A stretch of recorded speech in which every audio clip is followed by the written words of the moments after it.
یقیناً اللہ تعالیٰ کسی مثال کے بیان کرنے سے نہیں شرماتا،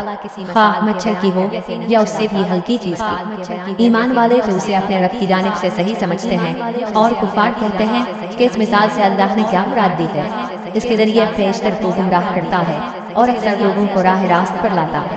اور گمراہ تو صرف فاسقوں کو ہی کرتا ہے۔ جو لوگ اللہ تعالیٰ کے مضبوط عہد کو توڑ دیتے ہیں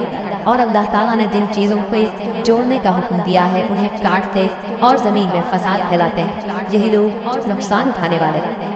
تم اللہ کے ساتھ کیسے کفر کرتے ہو حالانکہ تم مردہ تھے، اس نے تمہیں زندہ کیا، پھر تمہیں مار ڈالے گا، پھر زندہ کرے گا، پھر اسی کی طرف لوٹائے جاؤ گے۔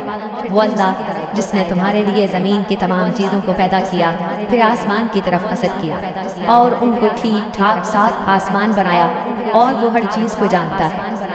اور جب تیرے رب نے فرشتوں سے کہا کہ میں زمین میں خلیفہ بنانے والا ہوں، تو انہوں نے کہا ایسے شخص کو کیوں پیدا کرتا ہے جو زمین میں فساد کرے اور خون بہائے، اور ہم تیری تسبیح ہم اور پاکیزگی بیان کرنے والے ہیں۔ اللہ تعالیٰ نے فرمایا جو میں جانتا ہوں تم نہیں جانتے۔ اور اللہ تعالیٰ نے آدم کو تمام نام سکھا کر ان چیزوں کو فرشتوں کے سامنے پیش کیا اور فرمایا اگر تم سچے ہو تو ان چیزوں کے نام بتاؤ۔ ان سب نے کہا اے اللہ تیری ذات پاک ہے، ہمیں تو صرف اتنا ہی علم ہے جتنا تو نے ہمیں سکھا رکھا ہے، پورے علم و حکمت والا تو ہی ہے۔ اللہ تعالیٰ نے حضرت آدم علیہ السلام سے فرمایا تم ان کے نام بتا دو۔ جب انہوں نے بتا دیے تو فرمایا کہ کیا میں نے تمہیں پہلے ہی نہ کہا تھا کہ زمین اور آسمانوں کا غیب میں ہی جانتا ہوں، اور میرے علم میں ہے جو تم ظاہر کر رہے ہو اور جو تم چھپاتے تھے۔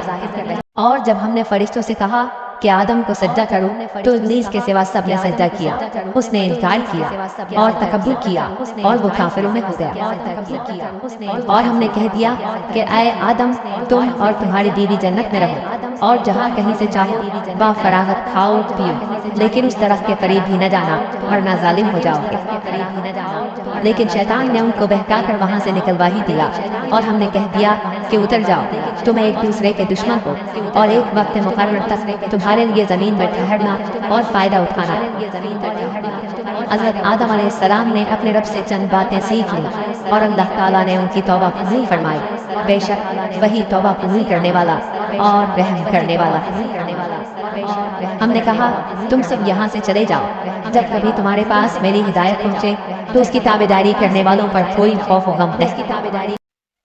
اور جو انکار کر کے ہماری آیتوں کو چھپلائیں وہ جہنمی ہیں اور ہمیشہ اسی میں رہیں گے۔ اے بنی اسرائیل میری اس نعمت کو یاد کرو جو میں نے تم پر انعام کی، اور میرے عہد کو پورا کرو، میں تمہارے عہد کو پورا کروں گا، اور مجھ ہی سے ڈرو، اور اس کتاب پر ایمان لاؤ جو میں نے تمہاری کتابوں کی تصدیق میں نازل فرمائی ہے، اور اس کے ساتھ تم ہی پہلے کافر نہ بنو، اور میری آیتوں کو تھوڑی تھوڑی قیمت پر نہ فروخت کرو، اور صرف مجھ ہی سے ڈرو، اور حق کو باطل کے ساتھ خلط ملط نہ کرو، اور نہ حق کو چھپاؤ، تمہیں تو خود اس کا علم ہے، اور نمازوں کو قائم کرو اور زکوٰۃ دو، اور رکوع کرنے والوں کے ساتھ رکوع کرو۔